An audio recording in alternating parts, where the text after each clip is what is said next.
Welcome to LOA Today. I'm Walt Jason. I've been doing this podcast since September of 2012, and boy, are my lips tired. This is your daily dose of happy.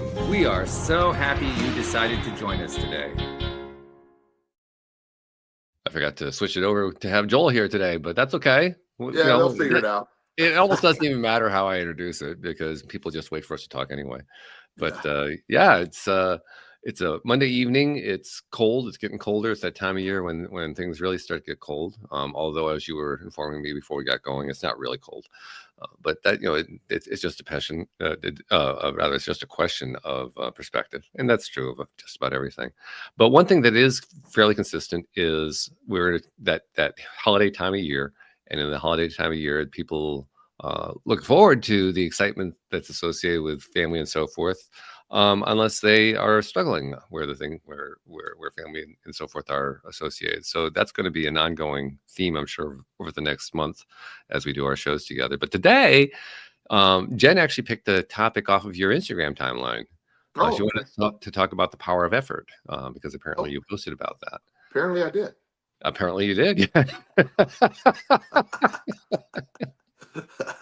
I'm glad that you found out about that. I'm glad that we're doing this service and helping you know what you posted about. This is good. No, I remember the post, and effort is one of the concepts. As you know, I talk every week about taking action. Action is the basis of my version of the law of attraction. Right. Effort, well, it is an action. Effort is something that it is defined in different ways for different people, but the power of effort sort of allows in my mind, to attract. Used properly, effort attracts more things that you're seeking. And when you go after something, you put, I'm relentless. When I want something, I am relentless. I will go and go and go. And it really gets to a point where there's no doubt I'm going to get it. It might take me a million different ways of doing it, but my effort, when you put the power of effort, from my belief system, that it really, the universe, law of attraction, whatever energy's there, sort of acknowledges the effort. Effort is something that is a powerful tool when you realize everybody, well, they're saying, what are you talking about? Effort. I mean, not just doing something with passion, doing something with intensity. I do things usually with intensity and passion with whatever I do. Pretty much, yeah. Yeah, and I love it. And it brings that energy to sort of a full focus. To me, effort is a lens that you can sort of hone in on things. And I used to worry about people when I used to worry about what people thought. That's been a while. That's a while ago. Yeah, that's a few decades ago. But I had this fear of people seeing me struggle or working or like, if somebody were to say, when I lost everything due to my addiction and I was rebuilding my life and I was waiting tables at this restaurant, my biggest fear was somebody was going to see me waiting tables. And there's clearly nothing wrong with waiting tables. It was an honest living. It was a way I was in desperate need of money, and I made reasonable money doing that. But the fear of somebody else's judgment of my struggle or my effort, I don't know why I wanted to present everything as like everything's easy. I'm the opposite now. I never hide my struggle or my effort, and effort is an action. It's under the action-based category, but when you see somebody who's willing to put effort into anything, a job, a friendship, a relationship, effort is attractive. Effort yields results. And I think effort is, I just look at the power of effort as an overall sort of supercharged version of the law of attraction in there. Okay. And I hear you on that. And I appreciate what you're talking about, especially when you mentioned the right kind of effort. In other words, the way I interpret that was, what's the effort in regard to what it is you're hoping to accomplish? Yes. And more precisely, is it something that is congruent, consistent with not just who you are, but who you like to be, the kind of person you want to be, or is it more consistent with the opposite? Because it turns out it's fairly easy to engage in effort for something that is against who you really are. And I would even argue that people do that fairly frequently. and that actually can hold them back. I mean, because it produces the results that are not what you're looking for. It produces bad results. Sure. But if you're in a mindset that is a positive, affirmative, let's go for it, passion type mindset, then I totally agree. Effort is key to that. If you don't take any effort, well, good luck. Well, and that's the, there's always, the law of attraction is always in play. There's no good side or bad side. The law of attraction can simply you give you back what you put out, so to speak. It's you Mhm. attract what your energy is. It doesn't know that, when you feel like you lack. So effort's a similar mechanism. It can be used in the right direction. I would think if it, I don't consider myself super talented in many areas. I have a lot of knowledge in some really narrow areas, but and I'm not saying that in a negative way about me. I'm not a superstar athlete. I'm a good athlete, or not even an athlete. I'm a good power lifter. I have a really diverse set of interests, and I do things, but I've never considered myself super talented. But I think effort exceeds talent. If talent puts in effort, that's going to be your winning combination. Yeah, But that's a good one.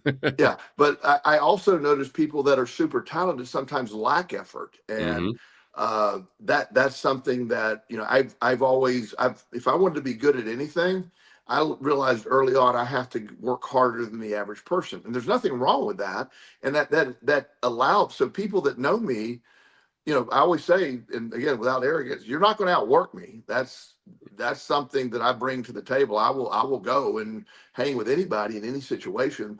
But effort is really one of my strengths, and I think in a weird way I've sort of turned effort into a talent. Well, that actually makes a lot of sense. Yeah. And I'll point to, I mean, we could probably pick from any of a long list of famous sports stars as great examples of this. Simply because the most successful people in sports are the ones who put in the greatest amount of work effort before whatever sporting event that they're doing.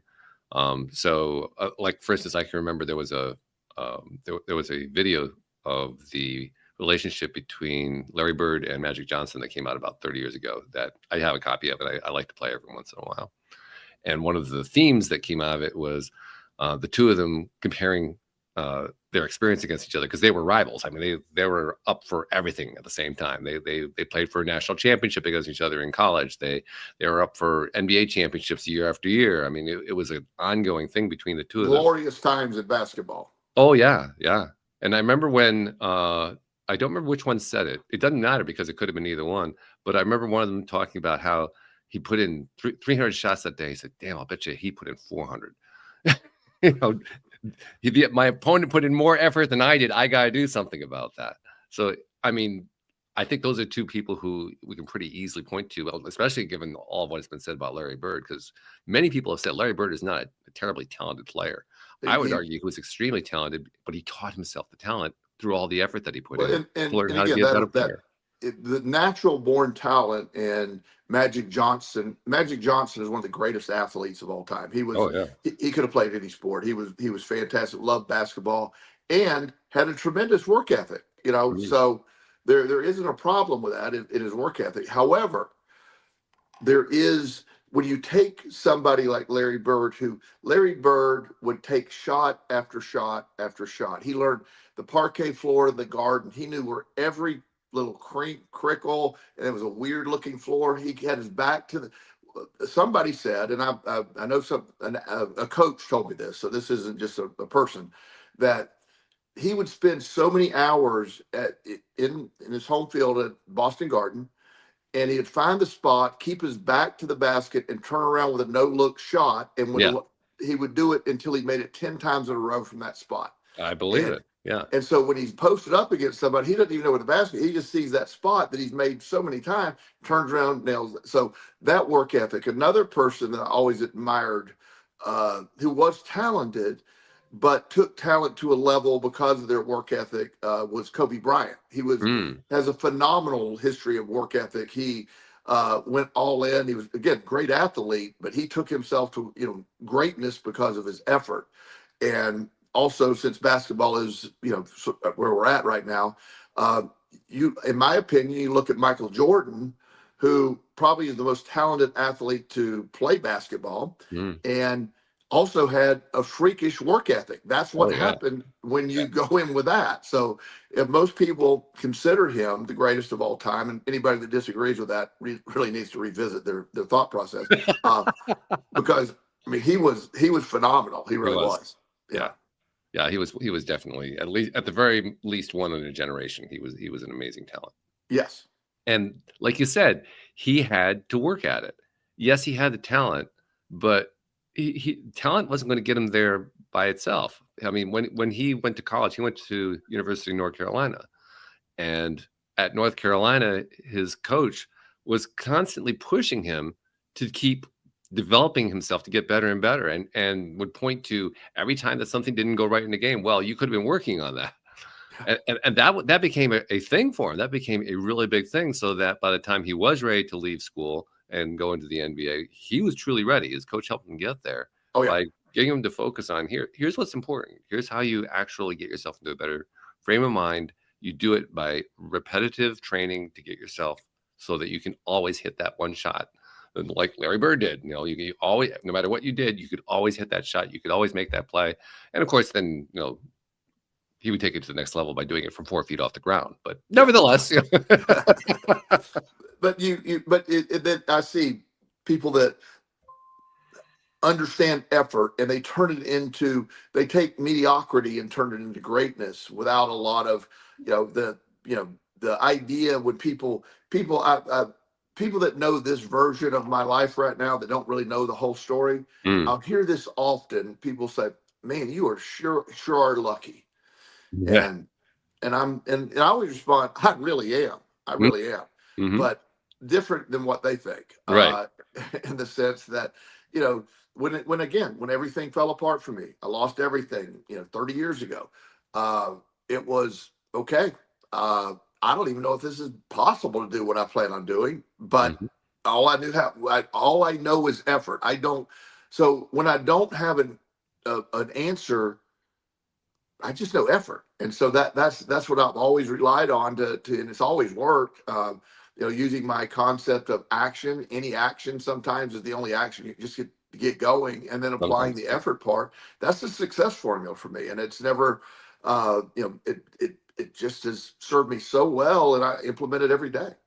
And for myself, the reason I focus so heavily on what the mindset is associated with it is, as you know, 2008, my business got wiped out. By 2012, I was struggling to survive. And what I learned through the conversations I had with you, others, guests on the show, and so forth, was I knew I'd been putting in lots of effort. I'd put in tons of effort. I was working ridiculously long days, but I wasn't producing the financial results that I was hoping to get out of it. And it was because I kept focusing on the wrong stuff. I kept focusing on limiting beliefs and not realizing that's what I was doing. I didn't even know what the term limiting belief meant. I'd never heard the thing before, but that's what I was doing. I was repeating a behavior of focusing on stuff that I believed could not actually happen and making it true that it couldn't actually happen through my effort. I actually efforted that as a result. So, I mean, I think it goes to prove that effort is pretty strong. It can produce whatever it is you want to produce. Just make sure you know what mindset you're working with so that you can be focused on the right thing. Well, mindset is always everything. Mindset is the foundational beginning of to me, any success or any failure the other way too, to be honest. Yeah, right. Yeah.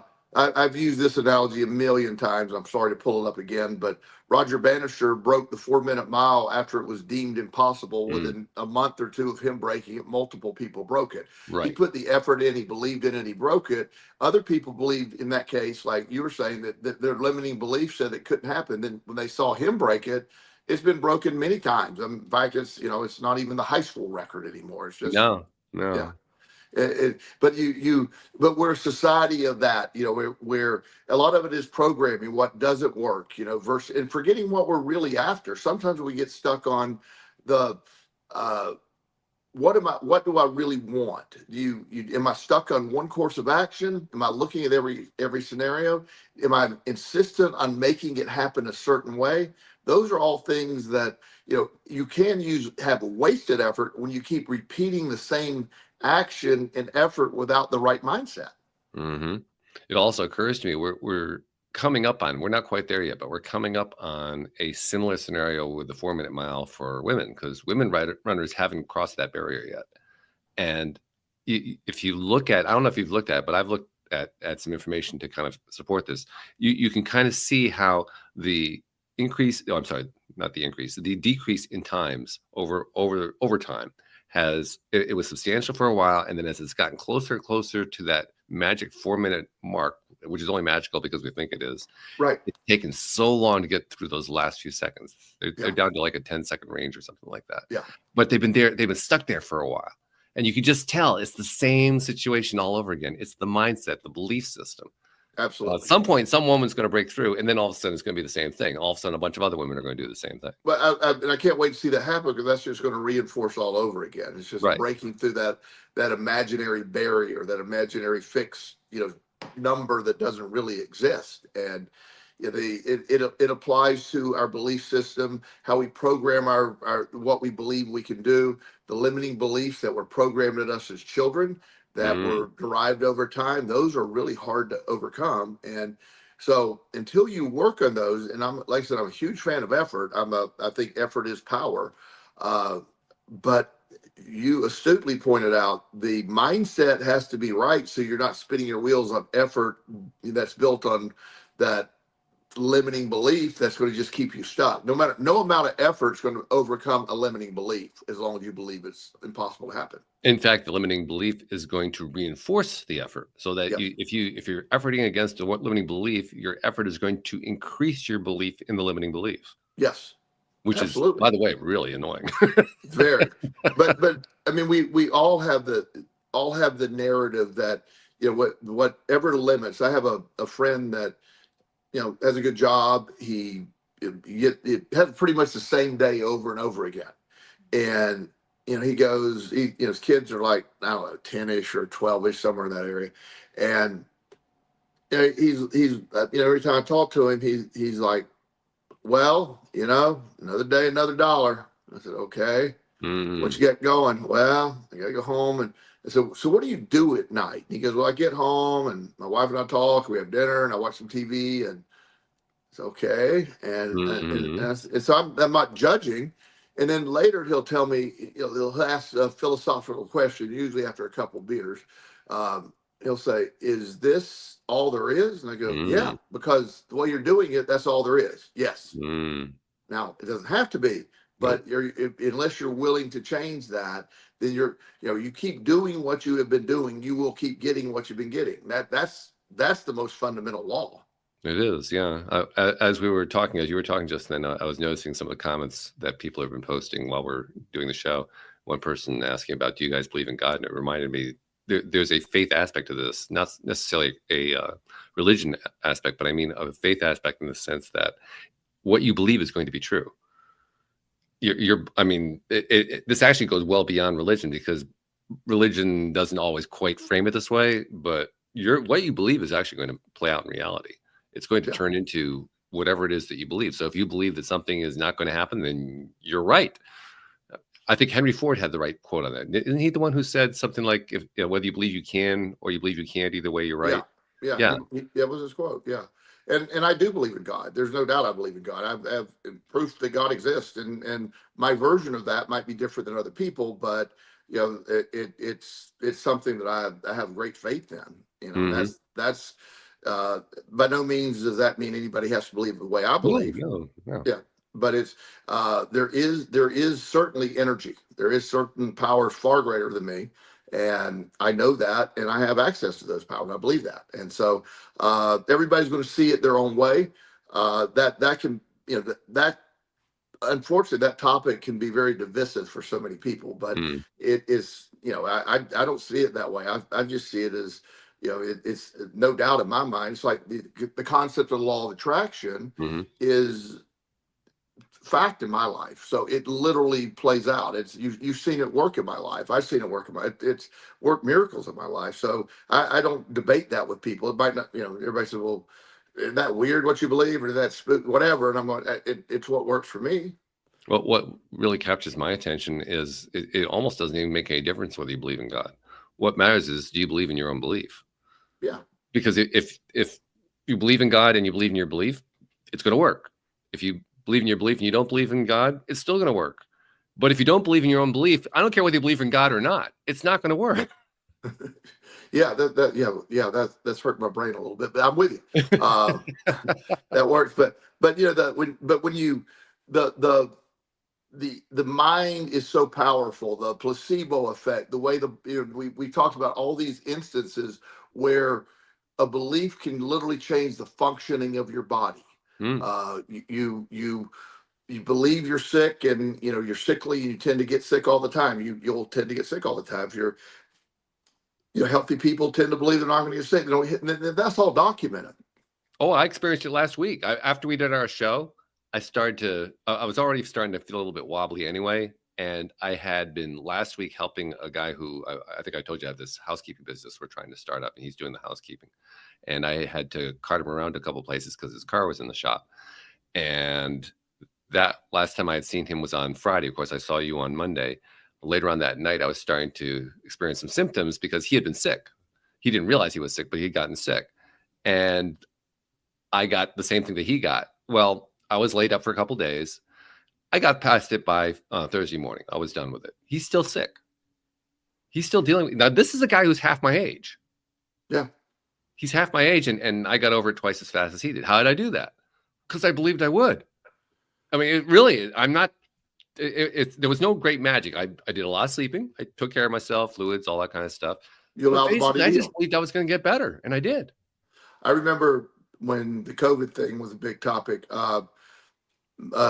Justin had COVID, and I was pretty sure he had COVID. So I called a friend of mine, doctor. He brought a test by, and he said, "Yeah, Justin has COVID." And I said, "Okay." He goes, "I'm going to test you." And I go, "Oh no, I'm fine. I don't feel sick at all." He goes, "You've got COVID." And I go, "No, I don't." He goes, "Yeah, you do."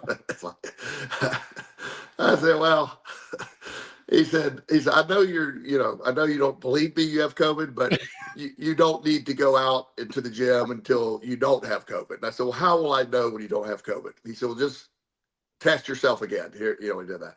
So I accept that clinically I had COVID. I never had a symptom of COVID. Not a symptom. I'm not trying to be I'm better than everybody, better immune. It's just so much of what I have been sick before. It's like it isn't that I don't get sick, but in that case, it was like, that's it. One of the things that happened many years ago. I had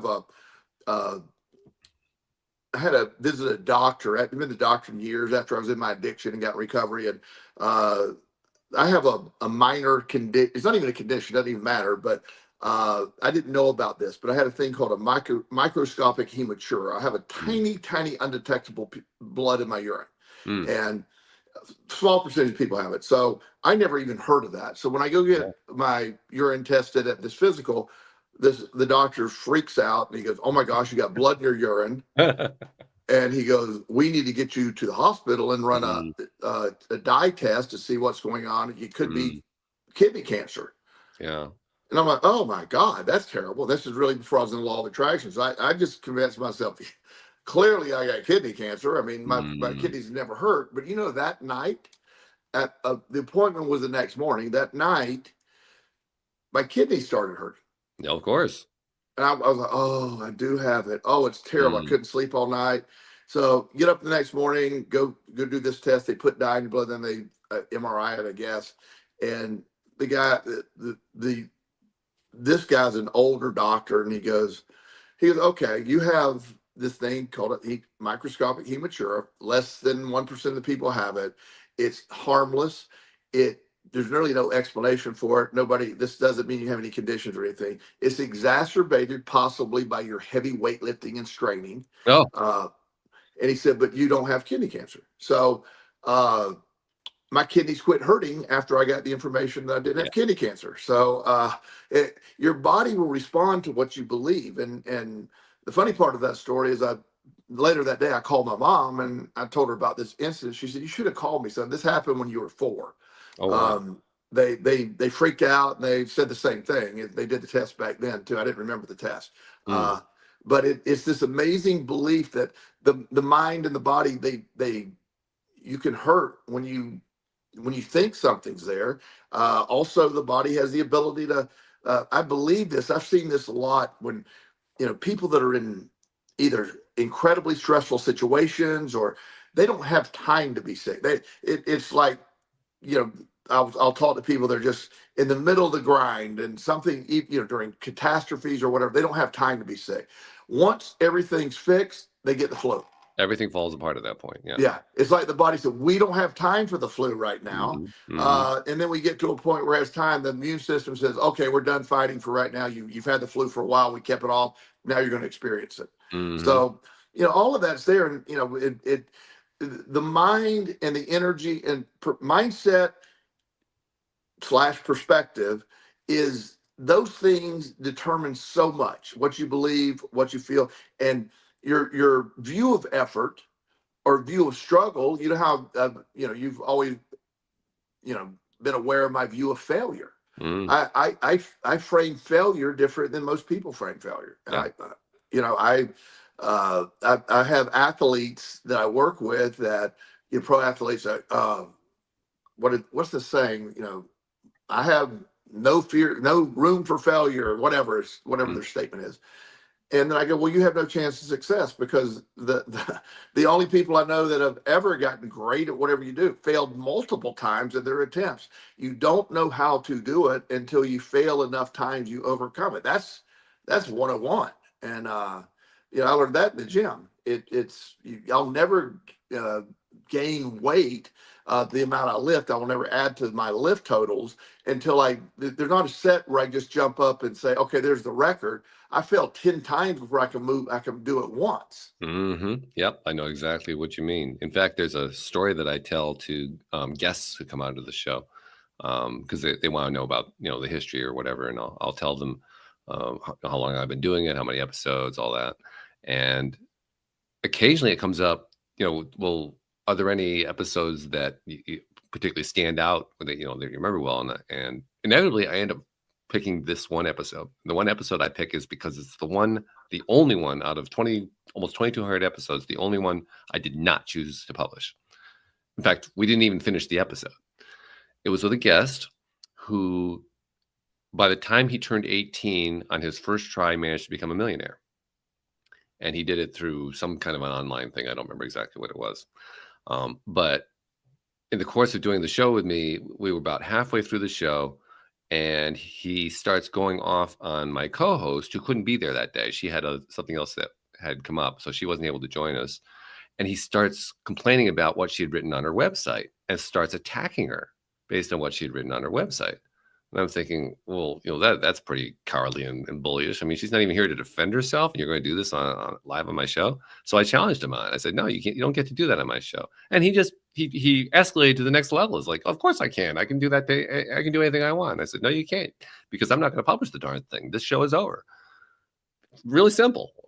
That's it. End of the show right there. Well, what I realized afterward is this is a guy who had never failed. He had never experienced failure, at least where becoming a millionaire was concerned. Now, I'm willing to bet that when I interviewed him, he was in his mid-20s. I'm willing to bet that by now, which would be in early 30s, he has experienced some failure, and it probably hit him pretty hard. I say that it hit him hard because he wasn't ready for it. He clearly had no experience having to deal with it. And if you don't know how to deal with the experience of failure, you've never experienced it before, the first time it hits you, it's like getting hit by a ton of bricks. Especially when you're arrogant in the belief that you can't fail. And right. Yeah, that's I only wish he had been booked on my show with you. Yeah, I would have loved that one. That would have been fun. yeah. That would have been one to publish. I promise. Yeah. Oh yeah. But he wouldn't have known what hit him. Yeah, but the idea, I work with, some of the people I work with are fabulously wealthy. I mean, beyond, billionaire status, some of these people. And usually the people that earned the money obviously failed a bunch of times to get that successful. Right. The problem most of them experience is their kids who never had to do absolutely anything. Yeah. Most of them are neurotic. Most of them are really incapable of really accepting anything remotely, they don't have any resilience. They're entitled. Mhm. And they're some of the most miserable people I've ever worked with. And I don't mean that in a negative way to them. They hate life Mm. because the point of life is to, in my opinion, the point of life is to, go through what you came here to go through, overcome it, figure it out, and then you're like, my goodness, that journey's been amazing because here's all the stuff that I had to learn and had to do. Imagine just it's all given to you, and you're just trying to find meaning in that. I in some ways feel sorry for some of these people. Well, you know what? When you've actually told some stories in the past. I remember the story that you told one time about the billionaires' kids who had each gotten like a $6 million house or something like that, and one of them, the house was worth like 200,000 less because of something else that Yeah, was given to him, and he was so upset about that. And so yeah, there's an example of what we're talking about here. I'm wondering if it could be fair to say that those kids came here to learn exactly that lesson. I mean, their lesson was you have everything handed to you. Now you have to figure out how to grow in that scenario, which is a hard scenario to work in because everything works out first time. You got all the money, you got all the yeah. control. You feel like you can do anything. It's almost like from the stories that you told me, it's almost like they are trying to set themselves up to fail so they can experience the failure, not consciously. It's not Right. like they're trying to consciously do that, but it's almost like their steps are setting themselves up to do that. Well, you're absolutely right. It does seem like that often. I believe that we crave growth. We crave struggle. We came here to we aren't built to do nothing. And this is something that goes against what a lot of people believe in. We came here to struggle. That the body is engineered to struggle and grow from struggle. It is a mechanism that it benefits from struggle and resistance. You get stronger from struggle and resistance. The brain, the most effective learning time in the brain is after failure. The Mm, neuroplasticity, I'm not talking when you're 7, it's wide open when you're 7, but when you're right. an adult, the neuroplasticity, the ability to adapt the brain, is 5 times more neuroplastic after a failure than just a random day because it doesn't like failure instructs, failure makes you grow, struggle, resistance you make. So we were put here for this. One of my favorite sayings is, a ship's is, safest in a harbor, Mm, but that's not what ships are supposed to be doing. no. It's they're meant to go out there. The strongest trees survived many storms. Many storms. They had to buckle down. Uh, the premise that the human condition is, I think the most inspiring stories are one of my clients, I don't know, probably about a month ago. He's 13 years old. He was diagnosed with this cancer. I don't remember the exact cancer, but Mm, prognosis is pretty good. mm. And so in the morning, that morning that he had his first round of chemo, he texted me and he says, about to go do my chemo. And I'm like, I'm doing the normal, normal, like, I'm thinking about you today. And he goes, screw that. I got this. Okay, well, let's go. Let's go. All right. And he went through it, and the doctor says you're going to be nauseous and lose your hair. And he goes, okay, well, let's first stop is the barber. We're going to cut that off so we can skip that.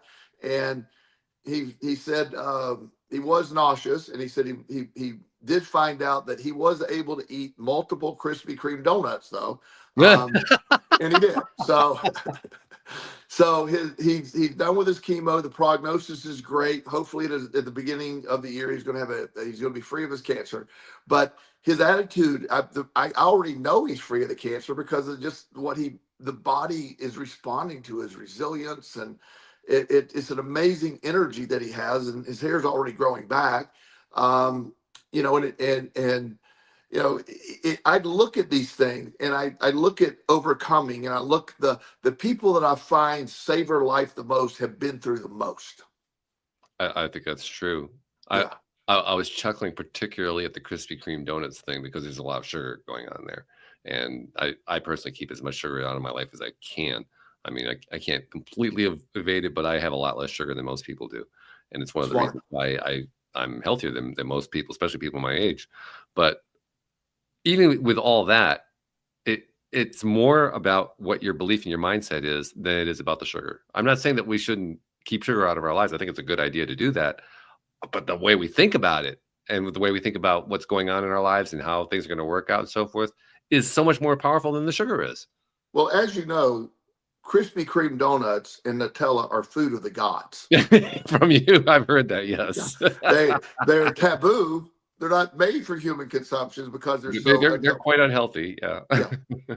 But if you get a warm Krispy Kreme donut and you sloth it all around Nutella all over it, oh, well, that's what heaven's going to be. Okay. That's going to be every meal. So now I can't do that often, like once a year maybe, but it is. You're right. I mean, in this case, the kid by the way, the kid normally doesn't eat that way. It was the only thing he wanted that day. And Yeah, after your first round of chemo, if you want Krispy Kreme donuts, let's go do that. Yeah. So but he I look at resilience. I look at the people that struggle and overcome the mindset, what my struggle, what everything I went through, all the stuff that I went through, the growth, the comeback, the financial success I've had since then. It's something that I can't imagine. I always would imagine I'd appreciate it, but I can't imagine appreciating anymore because I knew what I went through to get it. It's a very improbable path that got me here. And so the fact that I'm here with having this life and being able to live this, I just find it fascinating that I can't imagine enjoying life more than I did. I told somebody the other day, we were just talking, one of my younger clients, and he brilliant young mind, and he said, "Are you scared of dying?" And I said, "This is going to sound weird. There is nobody more prepared to die at any minute than me, and nobody that wants to live any more than me." Nice answer. Yeah. So I said, so I have zero fear of it. If it happens right now, I have a complete belief system that, what happens at that point, and I'm not expecting to until that day happens. I get up every day and I go as hard as I can. And that's a great formula. And what you just outlined was one of the main points for you about how you get yourself to be able to do that effort that leads to the results that you're looking for. Yeah. Yeah. And it's such a powerful thing when you do that, so effort and energy and mindset, I don't, like I said, I don't leave anything on the table. I don't do situations where people outwork me. I've had some epic workouts over the years with people much younger than me that just say, "Okay, that's enough. That's enough." So because I'm not going to quit. It's just the thing I don't do. And I love it. I love that. I love that talent that I developed within me, that effort talent. And by the way, effort can take a lot of different forms. We've been emphasizing particularly physical effort, but there can also be mental effort, emotional effort, spiritual effort. There are a number of different kinds of effort. I've been dealing with an effort recently. I think I told you, and I know I've told listeners, I'm working on a project with artificial intelligence. I'm trying right now to create I guess you could call it an AI chat room where multiple AIs, like ChatGPT and Claude and Mistral and X and so forth, could all be talking in the same room with me and turn it into like a mind, what do you call it? Mastermind meeting. Like a mastermind meeting. And then also I'm trying to, once I get that in place, turn it into an automated process for writing code, for writing apps and programs for phones and so forth. And literally, I mean, right now, as we're recording this, I'm in the midst of just watching my computer do a build. It's writing an entire set of code for an app that does exactly what I just described to you. Now, this is something, I won't give you all the history on it, but very quickly, there are others who have done this. They have created this kind of thing. But the overall pattern has been, once they produce it, it is able to write code at a very minimal level and it can even write a complete app of a very simplified kind. But the moment you introduce any kind of complexity, it starts to fall apart. The whole process fails. So there have been some of these. There's like 4 or 5 of them that have been launched in the last year, where you can sign up, you pay your fee, they write the code, the app works, but you can't really develop it beyond that, and it's hard to fix problems in it and so forth. They've actually been they had a huge initial launch where they had lots of people using it, but they've had a fall off since then. And the general belief right now is that what I'm describing is called vibe coding. That's where you have the AI writing it for you. The idea right now is that vibe coding, first of all, is the new word of the year, and second of all, it's already dead for the reasons I just described. Well, I'm using vibe coding to do my project, and I am doing it at a time where the belief system is vibe coding can't work anymore, and that is doing absolutely nothing to stop me. So literally by the time we're done, I'm going to say maybe like within an hour after we're done, I'm going to be checking this, and I'm willing to bet it's not going to quite work yet, but it's going to be a lot closer than it was, say, a day ago, and certainly a lot closer than it was a week ago. Each step along the way, I'm taking new efforts. I'm thinking things through. I'm talking about things with the AI. I'm going over like, well, let's see, why can we figure out why this didn't work, and working through all this stuff. But just doing the effort in a positive way with a positive mindset, I really do believe I'm days away from producing something that not only will produce very simple code, but also very complex code, and we'll be able to grow on it in ways that the programs haven't been able to do. And by the way, I don't have the budget that these other guys have. I don't have the skill set that these other guys have. If you look at my coding ability compared to the typical coder, I'm probably intermediate level at best, but I'm going to win. Yeah. Well, again, that effort, that direction, the mindset's what's there. Exactly. It's funny you mentioned this, because I have this in ChatGPT. I have a mastermind meeting with Bob Proctor, Sigmund Freud, Dr. Adler, and I have all their Buddha, Jesus, had a lot of people in the mastermind meeting. Oh my goodness. And you didn't tell me about it. How come you haven't told me about this? This is cool. It's funny. I never thought. I just thought about it when you mentioned mastermind meeting, and it doesn't require you just say, I want a mastermind meeting. Here's the people. Here's their philosophies, and let's discuss. Mm-hmm. And wow. I mean, it's very true. They take all the teachings of all these people I've mentioned, and then they put it toward like. I had to get rid of Marcus Aurelius because, Lord, he was all over the place. But okay. That's kind of surprising, actually, considering his Stoic philosophy. But okay, it was good, but it was like misplaced at times. It was just okay. Yeah, but it's very conversational, and it's just running ideas. It's a really cool thing. So I have different guests at our mastermind meeting occasionally, and I do it, whenever I get a chance in the morning. Usually, just play with it. What's the good? This morning I was running a little behind. I said, "Okay, guys, what's the good word of the day?" And everybody gave me a good positive word. I love it. Yeah. That is fabulous. I got to see this sometime. You and I have to do a thing offline. I want to see what you got. Yeah, it's pretty cool. It's just built in. I don't even know what I did. Just I describe what I wanted from ChatGPT, and it's like it's there every time I ask. They do have a feature. Yeah, you can create your own GPT, so that makes sense that you can do that. Yeah. I love that you did that. That's terrific.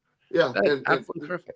Just get different ideas, but it's really cool because it's authentic to their teachings, and and then I had one the other day where, oh God, what's the quantum theory dude with Max with the funny hair? Anyway, I had one with him on quantum theory, and I had to delete the whole thing. Are you thinking about Einstein? No, Max starts with a P. Last name. Forget his name. Planck. Yeah. Okay. Oh Lord, that dude's weird. At least in the. Well, he was a weird dude. Yeah, I mean, he was brilliant. Brilliant. And the stuff he said, well, one of the things was, you clearly don't know what you're talking about. Sorry, you're right. I don't. Yeah. That's really that's fun, actually. Yeah. You can take anybody that has a history, at least what's reported of what they said or history, ask the ChatGPT to play the role of that person and ask them questions. Right. Yeah. And what you're really doing is you're applying through artificial intelligence what people have been doing for a long time, because people have, particularly people who have psychic abilities, or who have very strong interest in doing meditations and so forth, will often imagine that they're having conversations with famous people who've passed on, or their teachers from the past and so forth. And you've taken that to the next level. You're letting ChatGPT actually play it out. You get to watch the play. Yeah. That's cool. I like that. Yeah. I've discovered a lot of fun things with that. I use ChatGPT and Grok, and a little bit of Perplexity. I've been playing with that. That's a pretty good one. You like that Underrated one? one. Yeah. Yeah. I've been learning a lot about how they operate behind the scenes, how they're put together, where their strengths and weaknesses are. That's one of the things that's going into my formula about how I'm putting the whole thing together. Because each one of them is different. Each one of them has different strengths. Yeah. And if you can tap into those strengths, like ChatGPT is kind of like my architect. So if I want to figure out how to make something happen, I'll have a conversation with ChatGPT and say, okay, this is what I want to have happen. Let's see if we can put a blueprint together here. Yeah, that's right. And he's great for that.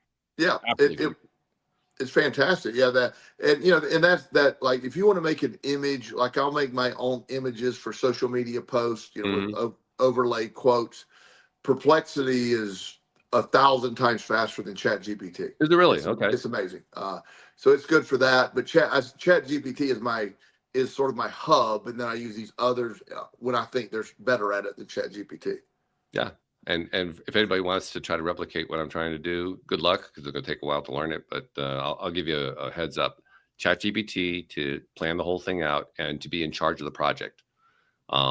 Claude is the best code writer out there. So you have Claude do your code writing, and then use Google Gemini for auditing. If you want to audit the code base to see what's going on, have Gemini do that. Wow. That's one of its best skill sets. So, okay, I just gave away half the shop right there. Well, and I will tell you this, you can count on one thing. There is no way I'm doing any of that. I believe that's true. No, it's already too complicated. It's like my ADD brain hears that and goes, oh, no, we'll shut that down. ADD, I want to mention that too, because ADD actually is a very powerful way of focusing your effort. That's one of the great strengths that you have, is that you have that ADD and you're able to use that for focus. And I'll tie that into what we were just talking about. It was ChatGPT who pointed out to me a term I'd never heard before in the context of programming, but it's a term known as drift, or AI drift. The idea being that over time, if you keep asking an AI to do programming related if you ask it to keep doing AI related tasks, it will have a tendency to drift in its attention, and it'll start to drift away from whatever parameters you're laying out for it. So you have to pull it back. ChatGPT is the best of them out there in terms of detecting another agent's drift. Oh, wow. And there's another clue. If there's anybody out there who's a programmer who's trying to figure out how to do what I'm doing, that's another one of my big breakthroughs, is realizing you use ChatGPT to check the work of somebody else and to be the director. You don't have ChatGPT actually write the code. There's a lot of stuff out there that says ChatGPT is great for writing code. I wouldn't do it. I would not go that route at all. But it's great for making sure that Claude writes code well and giving Claude the right prompt. I mean, I'm giving away the story. I'm going to shut up. I was about to say, Walt, we're going to just give it all away right now, aren't we? But the point there is, all of that came about, all that knowledge I acquired through the effort of learning how the thing works. Yes. I put in a lot of effort over the last year. Hours and hours of effort trying to understand, trying to learn. And it's not like there's a book I can go to and say, well, here's how it all works. It doesn't work that way. But the effort that I put in, it was a lot of stumbling around. It was a lot of trial and error, mostly error, lots of error. Seemed like some days it was just error. But nevertheless, I just kept at it. I kept at it. I could tell if all I could do is just keep going, I could learn enough about this stuff that I could make it work in a way that the experts can't make it work. And it's proving out. It's actually. I love that. Yeah. Well, and that's sort of the point. Just you get something, you follow through with it, and somebody's going to create that one day, and you're somebody. So why not? I mean, why not? That's the perspective of when not, not being the smartest guy in the room, not you, me. When I'm saying I'm not always the smartest guy in the room, not the most talented guy in the room. But again, I bring the energy of, yeah, I'm coming with whatever is necessary to get it done. That itself is a powerful movement. You're doing that, and some of my younger clients that you know don't, they have a negative inner dialogue. I'm not that smart. I have ADHD and I have this and I have that. I reframe all that. So that's absurd. That's something that, I am not, I really believe that my ability to, that I've morphed into, effort and reframing struggle and failure. That's the most productive, in my mind, that's the most productive way to live. It's such a, I don't rely on anything. It's just, I have no doubt it's going to work. And then it's sort of that combination of all that stuff. So whatever anybody's going through, and I know when people are struggling a lot, it's hard to see any kind of stuff out there, but it's like you get to hear what is wrong in the world so much. Oh yeah. But you don't get to see it from your perspective. I operate in a different world than a lot of people do. It's just I see it differently. I don't experience what a lot of people experience, not because I'm immune to it, or it's just that my focus isn't there. Yeah. Do you remember when? I mean, obviously you do remember going through the addiction and all that kind of stuff. But do you remember during that recovery process afterward, where it finally started to not just register with you, but you actually believed that your mindset was going to make the difference, and that it didn't make any difference what anybody else thought? You knew that if you believed it was going to happen. Do you remember where that happened, where that shift took place? That was quite a bit into the process. I mean, it was, because it wasn't, I built my recovery, and it's good. There's nothing wrong with this, but it was sort of a 12-step concept in Gamblers Anonymous. So that was built on, this is what you're going to do. You have these things. I'm not a big fan of 12-step programs a lot of times because there's a lot of stuff I don't agree with. But once I started realizing that it wasn't about all that, I didn't need all that. What I really needed was, I started working on my life. And also, once I was allowed to do that mentally, because when I was the entire time of my addiction, for at least 10 years, last 10 years of my addiction, I was operating solely in fight or flight. My central nervous system was shut down. My adrenals were shot. Right. And I had just operating with the raw mechanism of survival. Exactly. Yeah. And so there wasn't any thought about this other stuff. It was just surviving. At first, it was getting more money to gamble, then covering up the money that I'd stolen to gamble. Then I was spent all that. Then when I got in recovery, it was just trying to survive. I mean, my family had appropriately cut me off. There was nobody helping me. I was there. I was having to, every day. It was scary. I didn't know what was going to go on. So it wasn't until I was able to take a deep breath and realize my immediate situation, I'm not in danger. And that took a while. Then I could start realizing these other things that I was able to discover, where okay, I'm going to do this. I got this. I feel this. But it was, my initial reaction when you asked the question was like, it's probably pretty early in the process, but this was a while into the process, probably a couple of years actually. Yeah. Which goes to show that even with something as powerful as the idea of the power of effort, it takes a while to believe in it. I mean, you have to put a little effort in to believe in the power of effort. Well, and also the mindset behind the effort. So up until that point, nothing worked for me. Nothing. It was, and I lost the ability to even win a bet gambling. I was expecting to lose. Right. I wasn't expecting to get a job. I eventually became a convicted felon. Nobody's going to hire a convicted felon. I'm not talented with my hands. I don't know the trades. I had this like, I have no idea what I'm going to do concept at all. And, it wasn't until I was able to step back from just surviving to realize, wait a minute, that isn't, all that doesn't matter. But it took a while to get there. I think what you're describing is what it takes to change mindset when you don't know not only how to change a mindset, but why to change a mindset. or even if it's possible to change a Or even that is mindset. possible. Yeah. Yeah.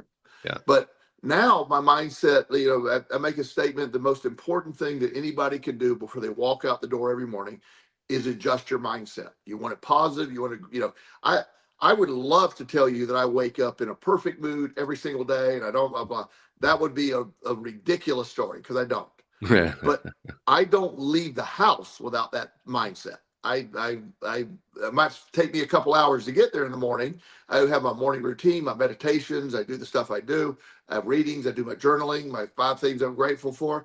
I want to talk about the 5 things that you're grateful for, because you've Yes. mentioned that a few times lately, and it just jumps out in my mind as that's a way that you were able to establish a new mindset without realizing you were establishing a new mindset. Without realizing, you're right. That was somebody told me that early in my recovery to write 5 things, and I don't know why that stuck because I didn't really even understand the power of gratitude. But it was somebody had introduced the concept that, gratitude is everything filtered through gratitude. Nobody explained law of attraction to me at that point. But I wrote 5 things I'm grateful for from August 17th. You remember the date? Until this morning, I have written 5 things I'm grateful for every morning. Wow. What was the year again? August 17th, 1995. 95. Wow. My And that I wrote it on the day my son died. I wrote it while I was in jail. I wrote that on toilet paper. I have it still, but it's sort of falling apart. Thank you for that visual image. We appreciate that. Yeah, it wasn't used, so we're good with that. But it was, when I'm on vacation, I write 5 things I'm grateful for. It is part of my routine. It is my launching point when things aren't. It's been the last thing that when each day my parent died, I was grateful. They're always in my list. So the life for me is built on that. That's just built-in function for me right now. I have one day I was running really late, got in my car, heading to the gym, realized I forgot that step. I went, pulled the car back in, came and wrote the 5 things I'm grateful for. Really interesting. Yep. Will not leave without it. Wow. Now, was that because you believe in the process or because you just didn't want to break the streak? I believe in the process that much. Yeah. It's that powerful. So if you don't know where to begin, and I need to remind everybody, when I started writing, life was not pretty. It was. I had nothing and no one and no hope of anything. So the message there is, if you're in a bad space, now is the time. Now is the time. That's the foundation. I didn't know what it was going to do for me at the time. In fact, I first thought I don't even know why I kept doing it. It's just something that felt right, but it wasn't until later I realized this is powerful. It was just I was trying to get a morning routine. I was trying to get something. That was the one thing that stabilized for me. It's 5 things every morning I'm grateful for. Well, it makes sense, really, because how long does it take? It probably takes you like a minute to write the minute at most. Yeah. And I it's hard to come up with new things every day, so it's not always new things. But I'm grateful for every day. I'm grateful for the life I have. I'm grateful for having a roof over my head. I'm grateful for an abundance of whatever. I'm grateful for the life that I'm grateful for my kids. I'm grateful for my clients, and when you go through the list and when I say it is the act of writing them down is a minute, but whenever possible, I really try to really focus on the gratitude, really feel it. Interesting little point perhaps to close on here, because we've been talking about the power of effort. The effort involved in writing one list of 5 things to be grateful for every day is pretty minor effort. There's not a lot of effort that's in that. Look what's come out of it. Of all my efforts, that is probably the least energy effort. Yeah. And probably the most powerful effort of all. Because you kept repeating it every single day. And I plan on doing that until the day I die. It'll be, and now it's just built in, and it feels, like I said, it feels weird if I don't. I just, well, that's just it. Right? I mean, once you get a habit going like that, especially if it's a positive habit, if you do anything to deviate from it, it's uncomfortable. It doesn't feel good at all. Yeah.